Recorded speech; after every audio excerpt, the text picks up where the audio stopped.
off again. You can turn it back on. All good? All right. DJ, I'm Dr. Dustin, by the way. I've been kind of all over nice the place. to meet you, man. Nice to meet you, brother. All right. Set? Ready? Sam, all good? Everything's on? Already recording? Perfect. All right. I'll intro us in, and we'll have a good time. I make a bunch of bad dad jokes if I feel like we're getting a little staunchy, so don't mind me. Love it, man. Light it up. It'll be good energy. All right. Here we go. All right, welcome back to the Pure Playbook. I'm Dr. Dustin Bosson here with the Dr. Nate Merhaut. We've got a special guest today. Make sure you tune in, subscribe, follow the Pure Athlete on every place you can find us. I think it's _Pure Athlete on about every platform you have as far as the healthcare facility. But the Pure Playbook is all about giving student athletes and their parents resources to navigate this life and world of the ever-changing athlete at this young age. So here we go. I'm going to let him introduce himself. We've got DJ here with ACG. We've got a lot to talk about today. We'll try to do it as efficiently as possible. But DJ, thanks for being with us, man. Why don't you kind of introduce yourself and let us know where you're at and what it is you're doing. Guys, thanks for having me. Appreciate it. Good to see everyone listening to the podcast. Like they said, my name is DJ McMoil. I'm the director of mental performance coaching for a company called ACG Mental Performance. What we do at ACG is virtual mental performance coaching for youth athletes, college athletes, professional athletes. And essentially, the idea of the company, the place that we started, was trying to create more accessibility through virtual coaching, but that wasn't delivered in a way that was canned PDFs or something that made it feel like homework for kids. Our founder, Mike Anderson, has a son who plays soccer at the ECNL level and was looking for someone to work with him.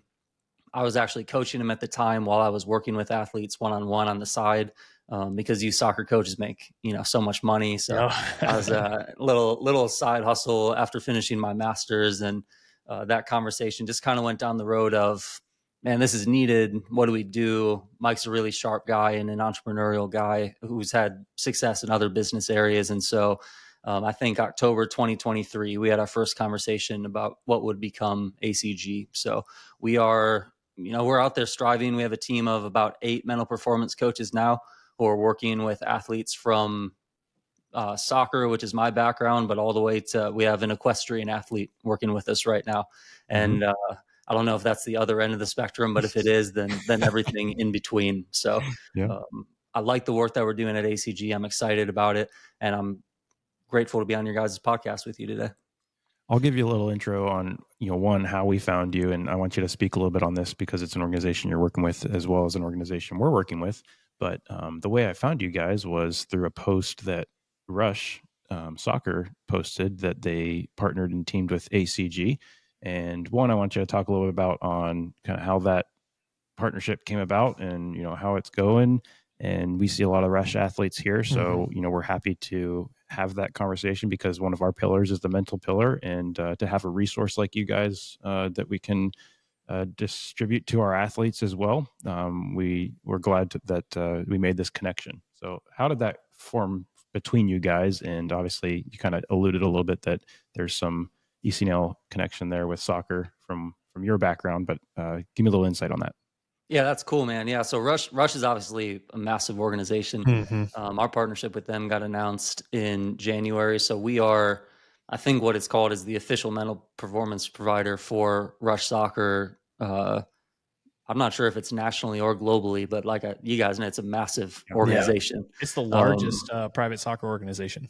Yeah, 60,000 athletes, 100 some clubs. We don't even totally understand the scope of it, but the partnership came about through my relationship with Rush. I actually started as a Rush coach in 2020. I think I got my first role coaching goalies for Iowa Rush, and then I was there for a bit. I went to Wisconsin for a bit to lead a Rush club.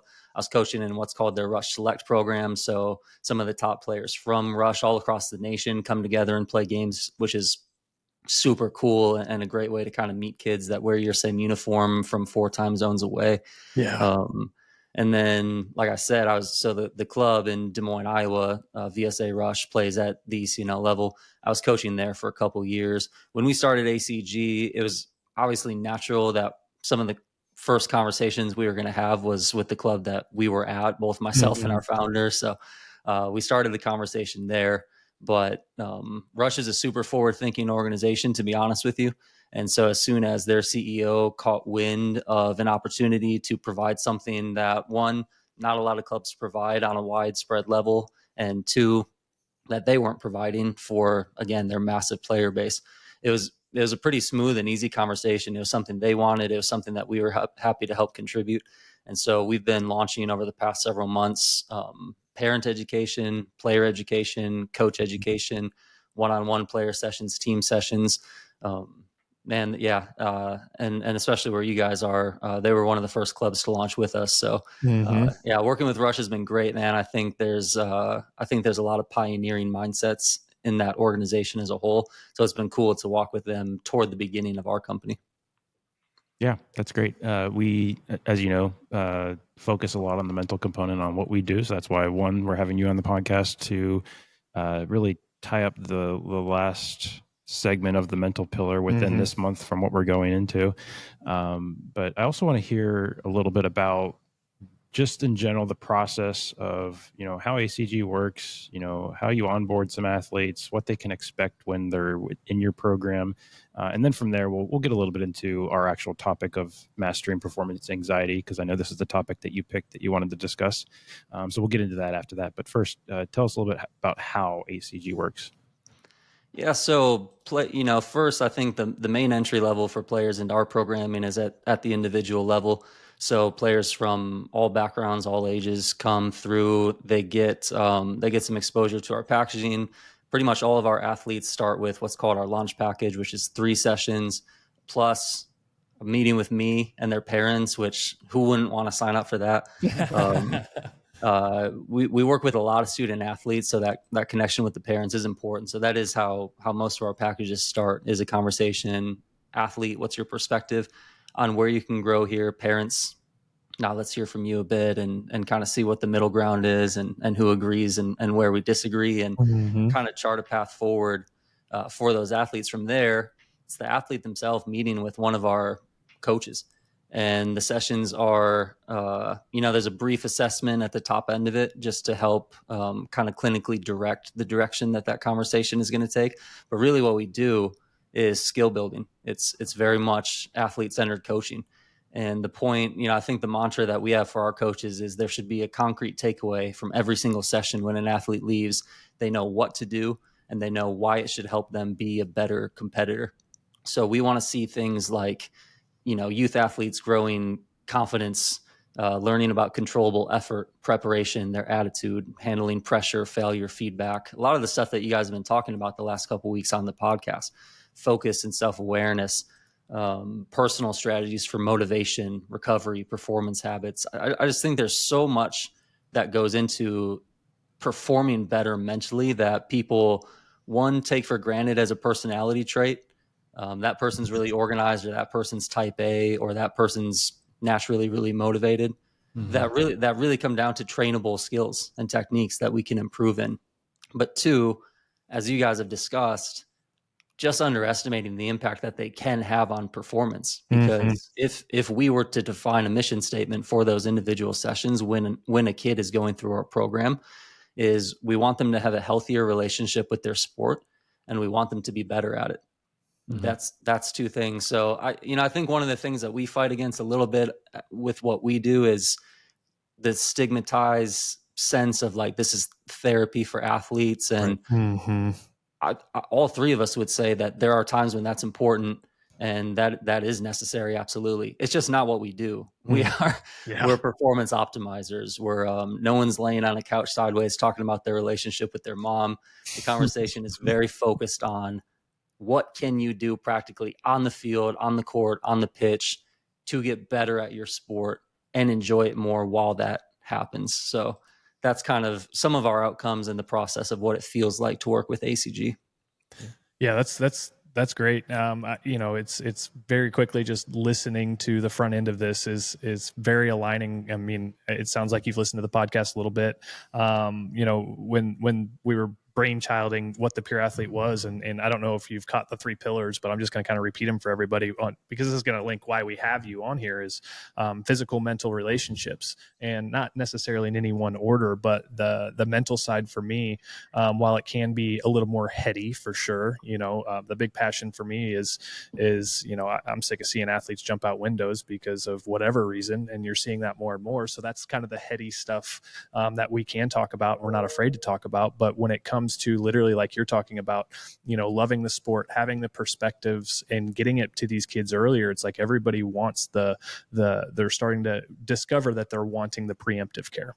They're not wanting to be reactive, and to give them access to something like this where you can have a conversation. And I love what you said. It's like, okay, let's talk to the athlete, make it very athlete focused. Okay, now let's bring in the parent. I've always said there's 2 people that these athletes don't kind of the 2 people that athletes shut out first are their parents and then their coaches. And it's like, we need somebody to bridge the gap. But when we do our evaluation here, and it sounds like it's some of the same thing, is it's like, at the end of the day, it has to be athlete focused because, I'm the third person I don't want them to resent. And with your program too, is it's like, okay, let's help bridge that gap from a performance perspective mentally. So to kind of draw a little bit of a line in the sand and see, like you said, where are we lining up, where are we not, is an important dynamic in a student athlete loving and enjoying their sport, because then there's home life that goes along with that. So making sure everybody's on the same page is huge. And I'm super appreciative of what you guys are doing for sure. I think there's a lot of crossover on what we're doing with the athletes because, like you said, the parents and the coaches are the 2 people that they don't listen to first, and we don't want to be the third, whether it's yourself through ACG or us as healthcare providers. And that importance of the trust that athlete has in either us or someone else that they can open up to, and having that conversation, which we have many times with either the athlete or the parent, them saying, oh, do you mind talking about this with them? And because I've told them a million times, but they need to hear it from somebody else.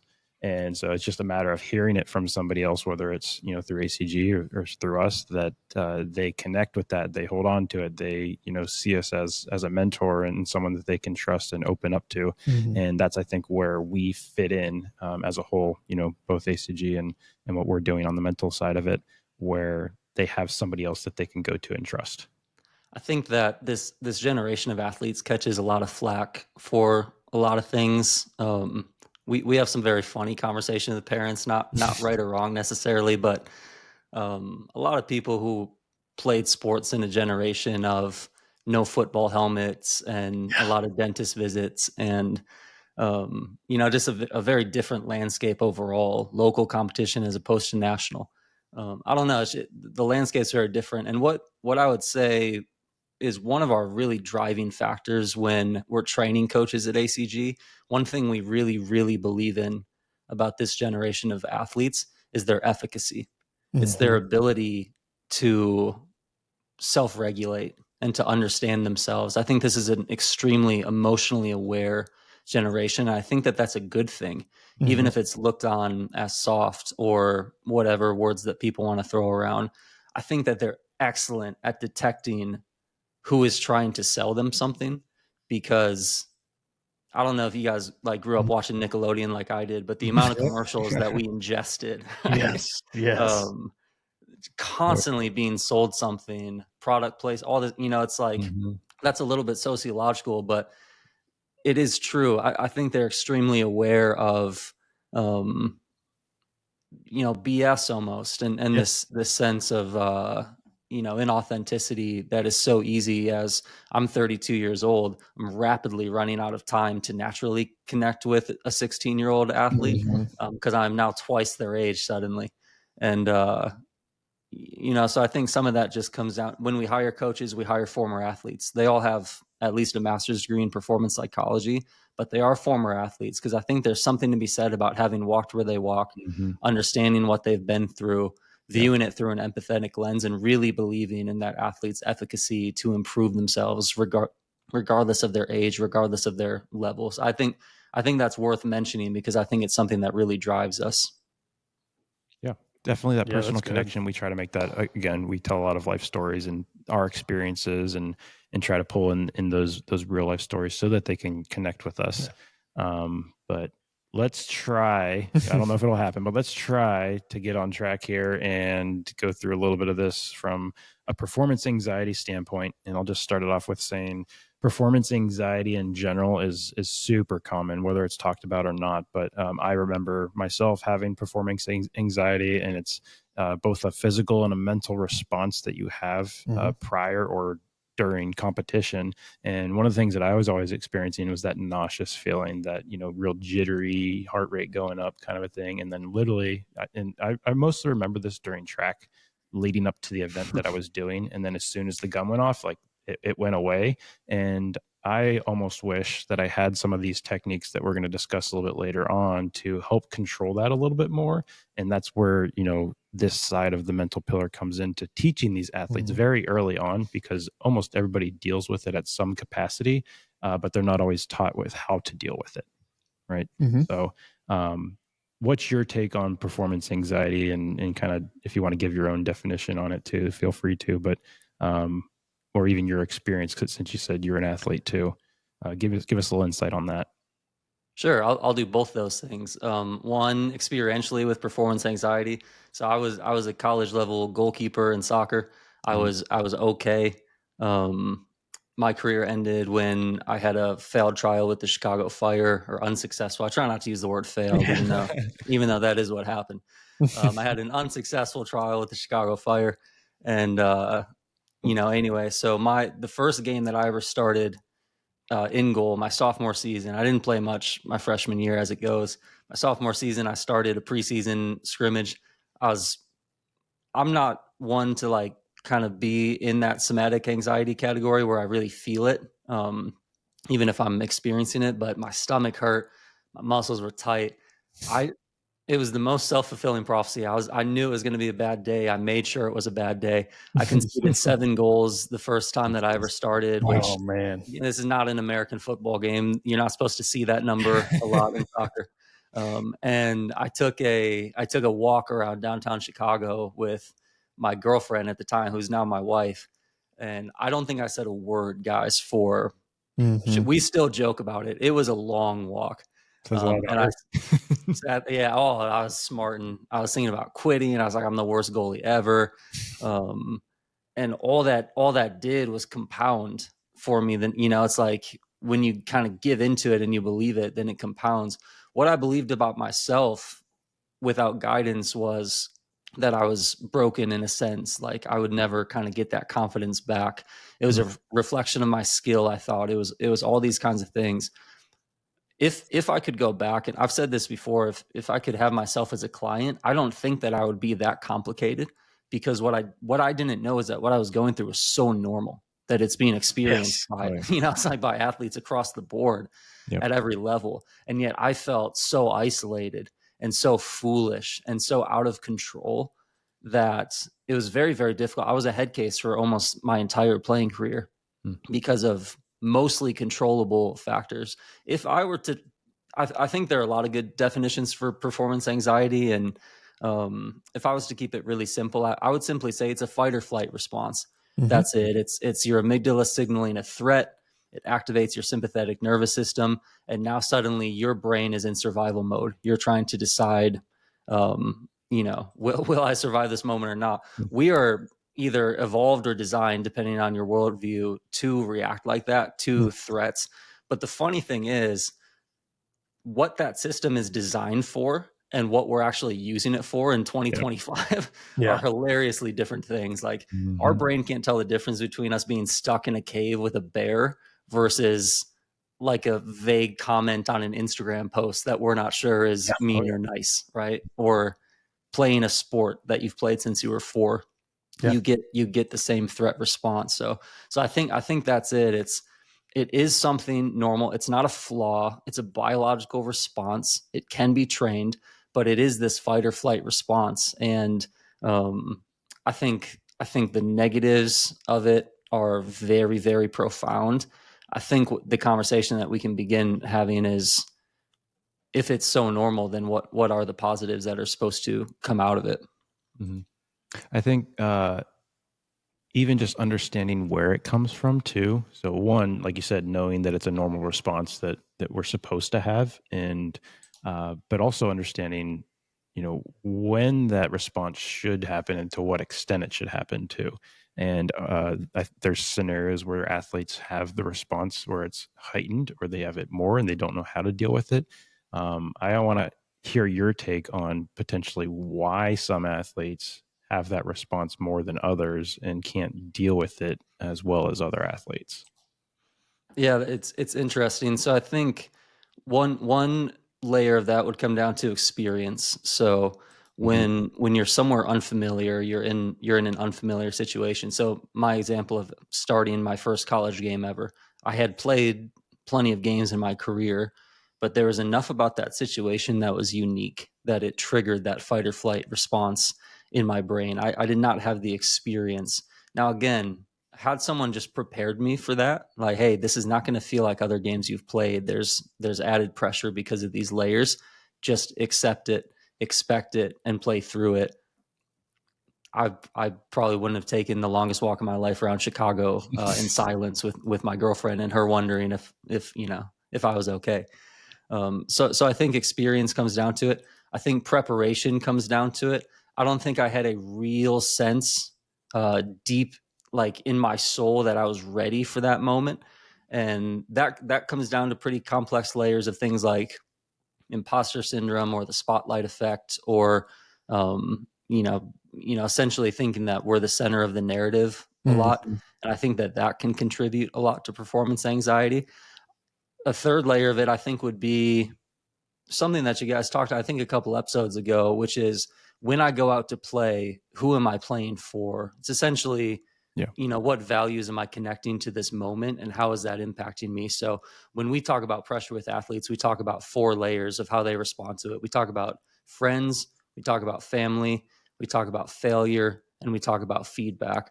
So any of those 4 categories could pull. I know that I have people in the stands today watching me play, and that's going to affect how magnified mistakes are, and that's making me anxious. Right. Or I take failure really personally because my identity is too connected to this sport.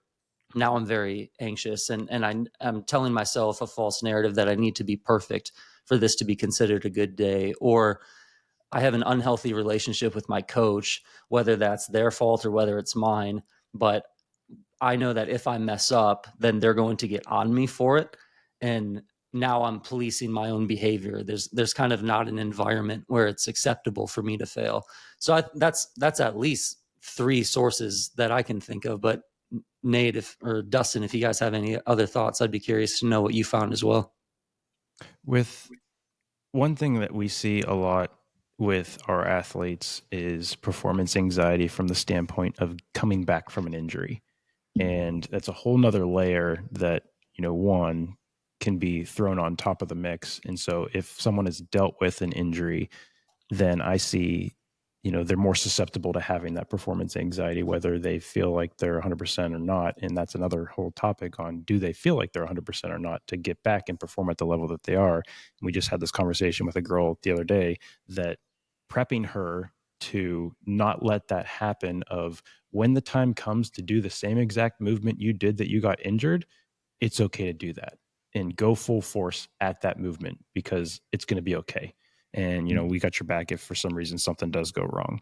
But that's where some of that starts from, the kinesiophobia, or the way that people are scared to move and create new movement patterns just because the way that they had an injury, sustained an injury, and don't want it to happen again. So they avoid that type of thing or don't go 100% again.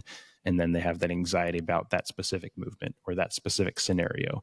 And so starting again, from coming back from an ACL injury, and then it's like, okay, here's game 1 back. Am I going to be okay? Can I go 100%? That's a big component and thing that we address with our athletes coming back from an injury, letting them know and giving them the confidence that, yes, it is okay to keep going and doing it at 100%.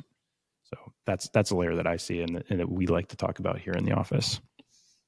Yeah, and I mean, from my perspective too, it's I think you said it. You said a lot of this, DJ, and I like the heady side of things, when I kind of personally coach a select few athletes in here and have some discussions with them. But, performance anxiety for me, I can't say I'd never had performance anxiety. I mean, I'm sure I did. I can't really think of a time where I was most nervous or anything. But one thing I did wish I'd have known sooner, you talk about identity and you talk about the external pressures and you talk about a lot of those things. And I think what I would love for every athlete to know sooner, and what I wish I'd have known sooner is, one, where does my identity come from? Two, who am I playing for and what am I playing for? And truly tying it to something bigger than yourself, because like you said, when you were just explaining it, is there's some of it can be from an egotistical place. Some of it can be from a novice naivety place. But it's where, there's 11 people on the pitch and you're only one of 11, and you truly think the spotlight is on you. And sometimes that could be from, oh man, I don't know if I want everybody looking at me, or it's kind of the pound your chest, like, I got this, I'm ready. But knowing that, it's okay. Like, this is going to be a big spotlight. This is not all about you, which that kind of puts a little bit of the ego in check too. I mean, ego and pride will get you in trouble first. And I think a lot of these kids also need to know that, because like you said, they are so smart, and they do feel, and they are very good at seeing some of this between the lines more than maybe we were or our parents were in that generation. It was go hard, push through, go, get through it, suck it up kind of thing, and just very hard nosed. Where now it's just like, look, those people in the stands, they're not just here to only watch you. It changes nothing. The lines are still the same. The bases are still just as long. The mound is still just as far away. It's, see ball, hit ball in most applications of sport. And, the outcome of that does not define who you are. So let's just wipe a lot of that slate clean and just be responsible for what you're responsible for. And at the end of the day, it's being an intricate piece to the puzzle, not the only piece to the puzzle. So I get pretty deep and heady about that, but taking a lot of pressure off of them, kind of like you had said, is like, I wish I'd have known that all of these things are going to be there and real, and all you got to do is lace up and go. Nothing changes. Right. So that's a good overview of what performance anxiety is and what contributes to it, and why a lot of these athletes experience it more as opposed to others. But now let's get into some of the techniques. And one, I'll just kind of pull my favorite, which is the breathwork one, and I'll talk a little bit about that and how we can utilize that. DJ, I want you to pick a couple, maybe one or two, to discuss on what your favorites are and some of the techniques that you like to discuss with athletes to give them. And maybe Dustin will get one if there's any left from there. But breathwork and breathing is one of the things that we do with almost every single one of our athletes. And if we're not doing with one of our athletes, then we need to be called out, because it's a pretty foundational thing that, one, from a performance standpoint, needs to happen.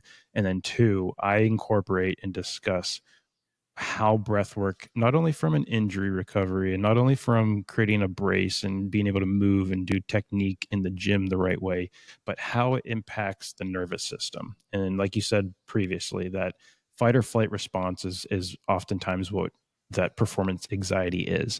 And so just by breathing, and I'm going to use diaphragmatic breathing, belly breathing, some people call it, but doing those deep diaphragmatic breaths automatically kicks you into the parasympathetic mode. So, and oftentimes when I start teaching this to a lot of athletes, they start yawning. And I joke with them. I'm like, I know you're not yawning because I'm boring you. I know you're yawning because it's actually kicking in the physiological response to the parasympathetic nervous system, which is that rest and digest. So you yawning tells me that you're actually doing this right, because you're starting to get tired in a sense. So in a sense, your body's prepping for sleep. And with sleep, we also even go into the whole discussion on your body can't heal mentally or physically without being in that parasympathetic mode.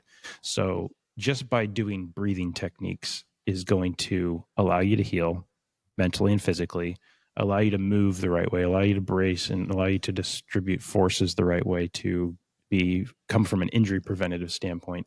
But a couple of the techniques I have written down here are the belly breathing, something as simple as box breathing, and I'll explain what box breathing is. But if you visualize a box, which visualization is another technique I might steal from someone else, but visualization is one. But close your eyes, visualize a box, and we're going to use the breath to draw the lines of the box. So you take a 4-second breath in through the diaphragm. You sustain and hold that breath for another 4 seconds. You breathe out for 4 seconds, and then you hold that breath again for 4 seconds. So as you're breathing in and holding, you're drawing the box itself. And I like to add that visualization component to them by having them close their eyes. But this is a technique that a lot of Navy SEALs will use under pressure and to control their emotions and their fight or flight response in those high stress situations. But this is something that I encourage a lot of athletes to also use during, pregame warmups and prepping themselves and doing the mental work and visualizations. But having something that you can immediately go to, that if you're feeling that performance anxiety or you're feeling yourself getting into that fight or flight mode too much, that you can automatically just focus on breathing, which is very simple, and it brings you back down to a level that's comfortable for you. So that's one thing. I won't spend any more time on that, but that's one that we start with almost every one of our athletes, and it can be done anywhere and everywhere. So I'll throw it to you, DJ, on if you want to discuss some of your favorites that you like to introduce to the young athletes. Nate, I'm just looking forward to the book on breathing. I don't know if you have any titles that you've worked through, or you don't want to spoil it for the listeners, but I'm ready for Nate's book on breathing.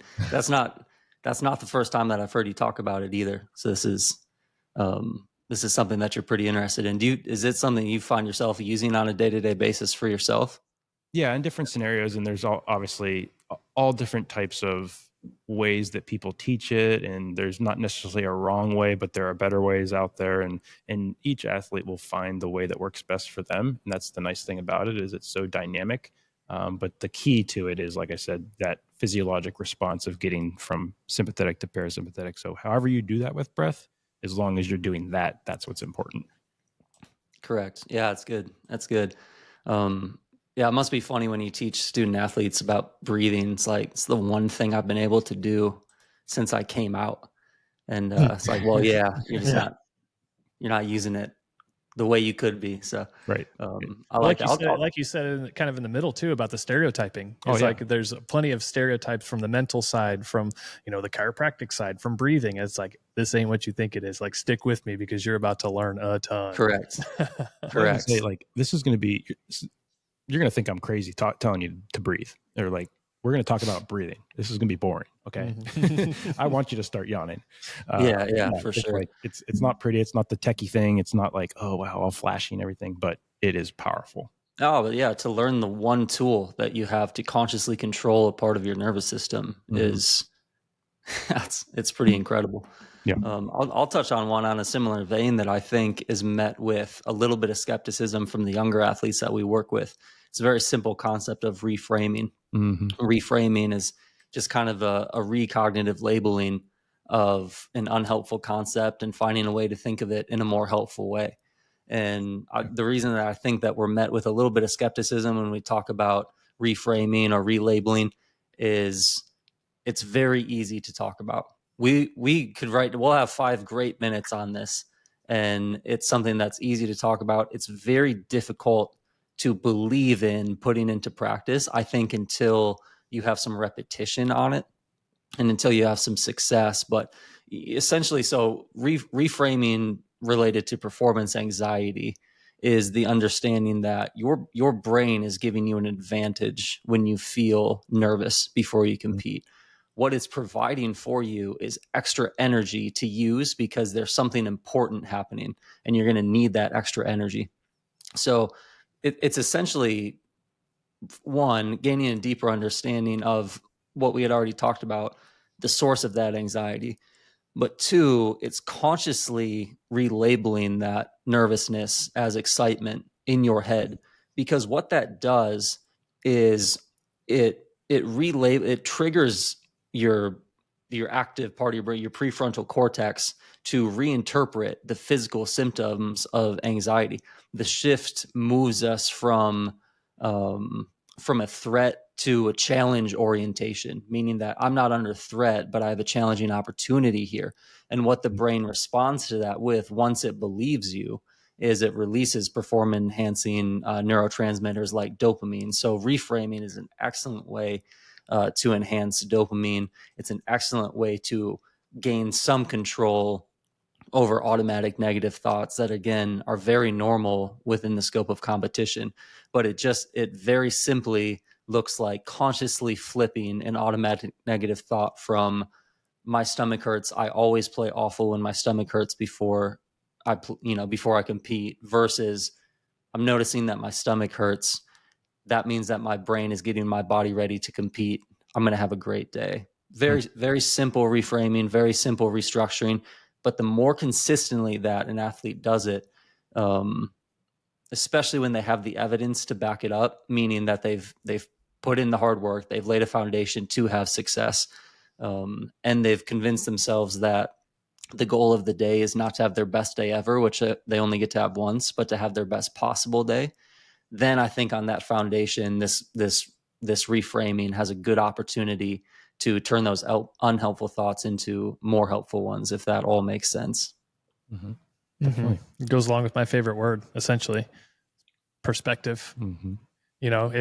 Bringing different perspectives, but definitely don't let that take away from exactly what DJ's saying here as far as reframing. That is an essential tool, but I mean, you can just hear the lacing of like the perspective, and even on the leadership side, and talk about mental. The people that you have around you. They say, show me the people you're around. Show me your friends, I'll show you your future, kind of thing. And it's like, but to be able to reframe and observe the perspectives that you have control over. Even to the point of throughout the entire day. I mean, this isn't something that just happens on the pitch or between the lines or underneath a scoreboard of some sort. It's like, this is, there is no split between you as person and you as athlete. You are a person athlete. You are a student athlete. Like, you are still a person. So the more that you can also engage some of these things or all of these things into your day, is it's like, just imagine what your day looks like when 25% of it is under sport. The other 50% of it is probably somewhere around academics, and maybe 10% of it's at home. But you have a lot of peer pressure and a lot of these things, which the mental side of this game and the perspectives and being able to reframe and noticing stuff about yourself will carry over onto the field. So what about the positions when you're with your friend groups, or you're within a certain group or a certain environment, and you have the opportunity to give into drama or to be in a kind of almost like that game time feel of like, oh, I'm meeting somebody important, or I have to give a speech, or I have an opportunity to dive in on making fun of somebody. And it's like, hang on, shift, reframe, like, what are my opportunities here? And look at everything as an opportunity. That's what I was going to say earlier. Is it's like, it's not a stress that people are in the stands. It's not a stress that you're being called into something that you don't want to be a part of. What's my opportunity here? How can I change the perspective, and what do I really want to do and showcase, and what's advantageous for both of us here, versus like just being in that moment. Yeah. You make a good point where you're alluding to also that life after sport, because we're all going to get to that point as an athlete where there is life after sport, and taking some of these techniques and the way that you deal with these situations, because these same situations and the same feelings are going to present themselves after sport in life, whether it is, like you said, giving a talk or standing in front of a group, or meeting a new person for the first time, and how you cope with those techniques translate and transition over into the real world life after sport. And that's also something that we're very passionate about, is giving these athletes the tools to work with now, so that not only it helps them with their sport, but also later on in life. And that's a big thing that we like to stress to our athletes. And I think exactly with what you were just talking about, DJ, I mean, you want to talk about identity, is it's like, that could be a whole different road of like, this is where identity can be found. This is where you are who you are. This is where you're building the person you are, because it has nothing to do with a score sheet, stat sheet. It has everything to do with, how do you carry yourself? How do you operate under any sort of condition? Who are the person, who is the person that you are to people, around people? And there's so much you can go here. And I love where you guys are coming from on this already. Yeah.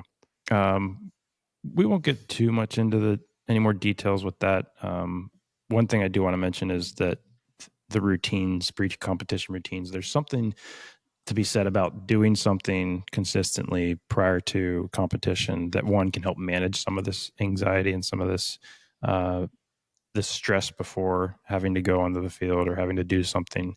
And whatever it is, whether it's the breathwork, whether it's reframing, whether it's the visualization, you find something or a series of things that you can go to and make it your routine that sets you up for success, and not the failure because performance anxiety starts taking over. But that's a technique and something that encompasses all of those, that you can pick and choose what works best for you and explore different ones that work best for you, and see what you like. That's the beauty of it, that you can make it your own.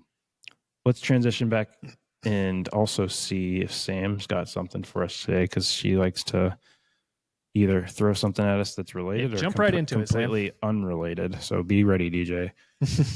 Hey, DJ. I could listen to the three of you talk for forever. That's like Sam's blanket statement. I could listen to you guys talk all day long. I could. I really could. You can just listen to the podcast. I do. 24/7. All right, fire away.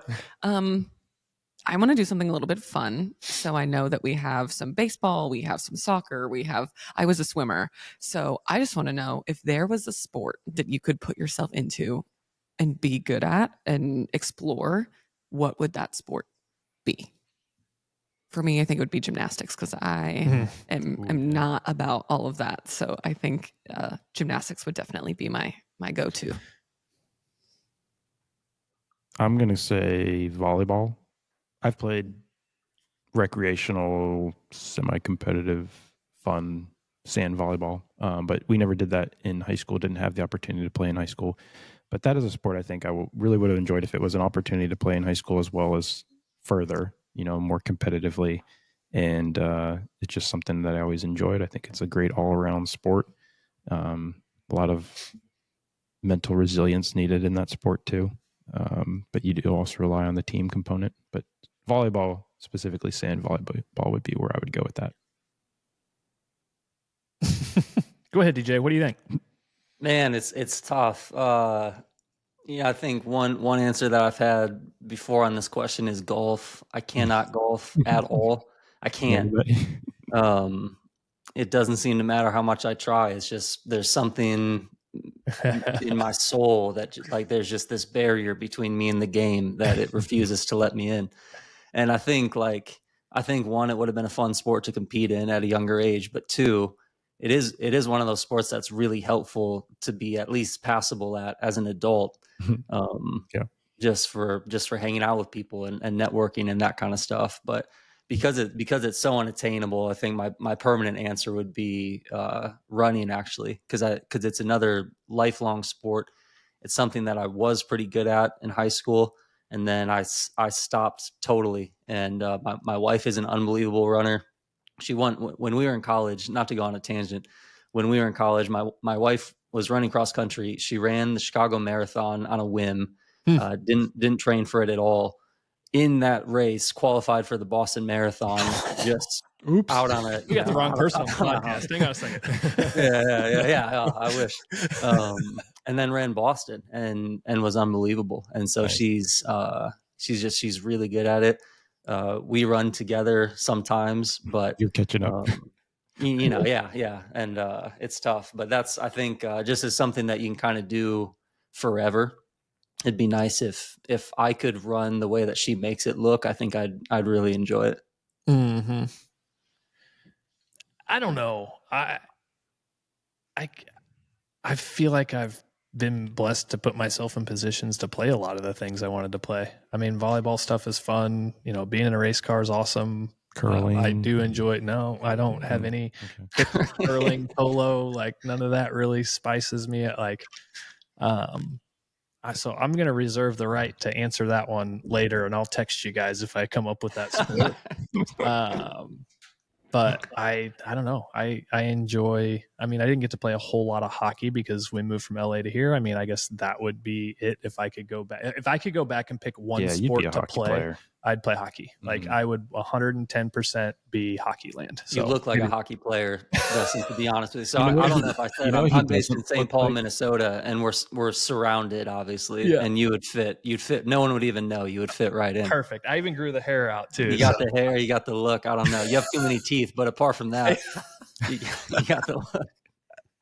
Oh man, yeah. I've got two younger boys that play hockey. They're 5 and 7, so they're after it. So I'm loving hockey dad life. But That's One thing awesome. that he is good at that he doesn't look like he's good at is bowling. Oh yeah. Okay. So Yeah, I do enjoy bowling. Haven't bowled in quite a while, but yeah, I do enjoy bowling. Bowling. Are we considering that a sport on the podcast? Not to stir up controversy, but Well, again, on a tangent here, I would definitely call bowling a sport, just like racing. He's a racer and too. Gymnastics and dance. Because here's why. It goes along with golf. Here's what I've always said. And somebody else out there, if you're watching this, you can correct me, put the comments below. Golf and bowling are probably the two hardest sports to be competitive at. Like, I'm talking carry a 200 average. I'm talking being single digit handicap in golf. Like, see ball, hit ball. It's like, oh, I'll try to hit a baseball. That's what I did. I was a huge baseball player. It's like, yeah, I get that. You know, it's like ground ball up the middle, like put glove in front of ball, catch ball. It's like you have a timing component. You have fractions of inches to be right, and speed and RPMs and angles to be like righteously decent, like to enjoy playing the game and not have the bumpers or duff balls and be able to get the ball up in the air and literally play the sport for some sort of enjoyment. Those are the two hardest sports to be good at, I think. We'll send some bowlers your way. How's that, DJ? oh, please. We got Like some I good said, we're competitive working bowlers with in an the equestrian podcast. athlete, which I Yep. don't understand at all. Yeah. Because their sport involves them telling a horse what to do somehow. So Right. that's no, I would never argue about bowling being a hard sport with something that I can maybe hit triple digits on if I accidentally throw a See? strike, and then 20 frames in, my little wrist hurts. Like I can't sit here and say it's not. So I'm on board. Yeah. Yeah. Well, I mean, on that, as we kind of head downhill here, like, let's just kind of open this up a little bit, and give us a little more. If we haven't talked about anything that you would like to talk about ACG, about what you do, about mission, passion, vision, like, let me just kind of give you the floor on for the last few minutes here on just that. Like, I mean, we've talked about some pinpoint things. We've alluded to a couple maybe practices, but it's like, is there anything we haven't talked about yet that you really want to get through to our audience and future audiences and things that we can put out? Like, what's some of that? You know what I would add, guys, is just this, and this is something that you mentioned on your mental toughness episode. One of the things that I fear about the work that we do, especially in meeting with parents, is an assumption that a couple sessions with a mental performance coach will finally fix all the things that are wrong with my athlete or all the things that are holding them back. Mm-hmm. And we have a good base of evidence to say that the work we do matters and it's sustainable, and we're very careful to do the stuff we do in an evidence-backed way. But at the same time, it is skill building. It is hard work. And I think when we talk about implementing mental skills, breath work, visualization, building sustainable and adaptable routines, some of the stuff that we've talked about today, we can't have the discussion without saying the word consistency, because there is nothing flashy about it. I mean, I think it's so easy to watch a 30 for 30 episode and be like, holy smokes, like, this is so cool. Like, suddenly I'm talking about me, like, I'm in a Google Doc, like, making my whole plan for my new morning routine and my lifting. And, you know, you can see through the camera that it hasn't gone that well anytime I've gotten about lifting, right? I mean, come on now. To be consistent, to avoid the kind of Instagram mindset of this will happen in the span of a reel, to take this as what it is, lifelong skill building, that, as I think it was Nate mentioned, or maybe both of you, this will help you in your sport right now and until the day that your participation in that sport ends. But if I can't provide something to a high school athlete that will help them deal with the boss who doesn't like them or that they can't connect with in the future, or navigate the transfer portal in college, or the career shift, or getting laid off. I had a conversation with someone who's about 50 years old a couple weeks ago who was laid off for 6 months, and I was talking with him about some mental performance stuff. If you can't carry that stuff into the rest of your life, then I think the same way that people have conversations about throwing money away to a technical coach in soccer who's having your kid dribble through cones and kick into a rebounder, whatever the temporary value of that is, no problem. But it can't be this. And I know that you guys are driven by the same thing. I think to believe that this is not fluff, that this is not a quick fix, that this is work and that it is skill building and it's not that flashy, but it is enormously impactful. I think that's what drives home the purpose and the efficiency and the effectiveness of the techniques that we've talked about today. So I would say when you go through 14, 15, 16 years of life as an athlete with very little attention paid to the mental side of your performance, a mistake that older athletes can make is that when they begin working with us, they expect that that skill will catch up to a skill that they've been mastering for a decade, and it just won't. These skills begin in infancy.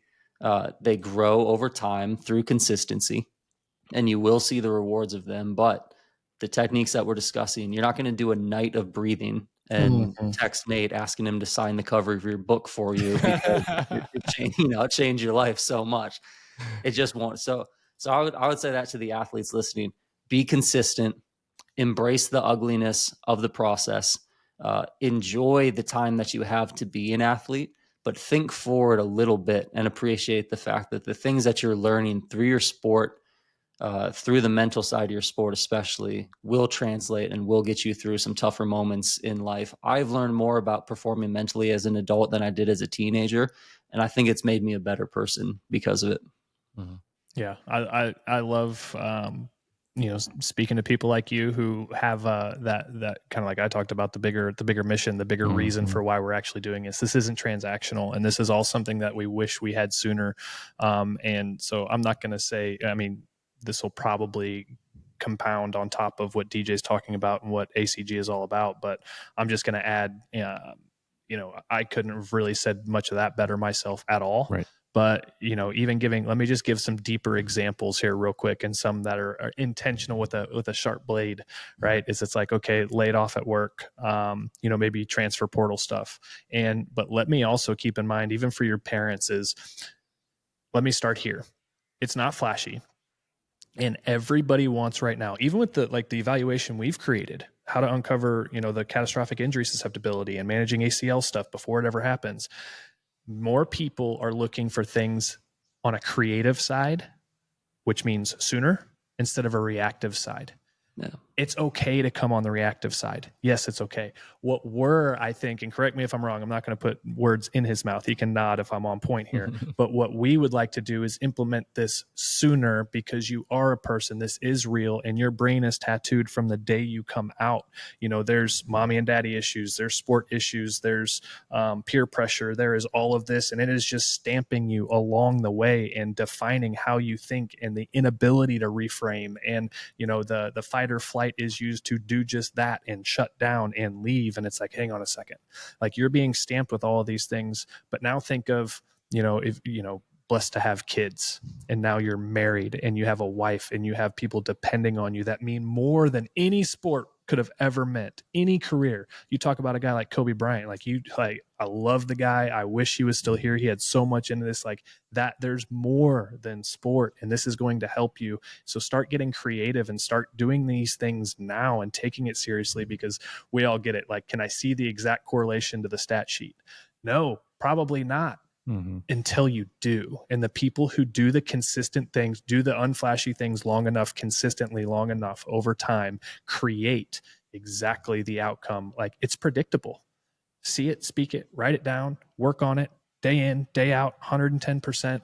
Allow yourself grace and just keep after it and stay consistent, because there is way more to this. Sports can teach you so much and give you so many advantageous avenues on everything in life. But just think of the future kids that you're probably not thinking about now, and the wife that you're or spouse that you're going to have. There's just so much more here. So I can definitely appreciate exactly what you're saying. And I think that's kind of where we're all headed with this thing, is like, how do we save these kids sooner? Like, how do we serve these student athletes and give parents resources that they can trust? Where do we go? Who do we trust? How do we prevent? And this is why we have people like you on the podcast. I'm not going to try to summarize what both of you guys just said, because you both said it perfectly. And I think that was a good summary and wrap up of what we talked about today.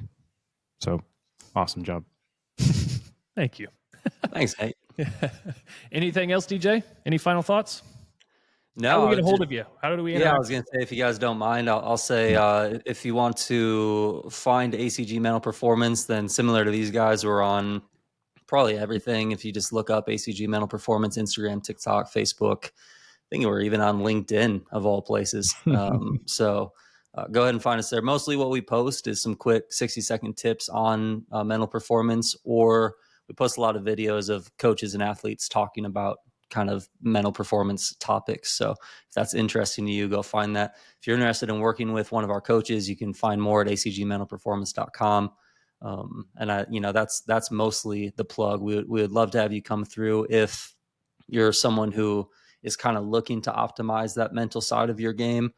If you're coming back from an injury or have come back from an injury and are working through that process, or maybe you play for a team or you're a group of coaches, all those kinds of umbrellas fall under what we do. So we would love to hear from you.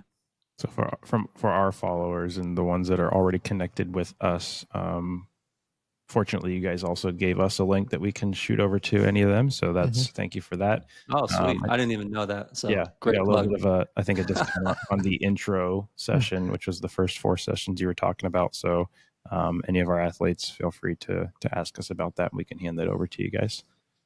Sweet. Perfect. All right, DJ. Well, thanks again. Everybody stay tuned next time on the Pure Playbook. DJ, thanks, bud. Thanks, guys. Appreciate the conversation. All right, y'all. See ya. Perfect. Good. Cool. I can't hear you. Great stuff, DJ. Thanks, guys. That was fun to feel. Yeah, we it went a little long. Sorry about that, but felt like Oh, we no. also barely got started at the Usually when same we have time. guests, they go long. So Yeah, it's tough not to.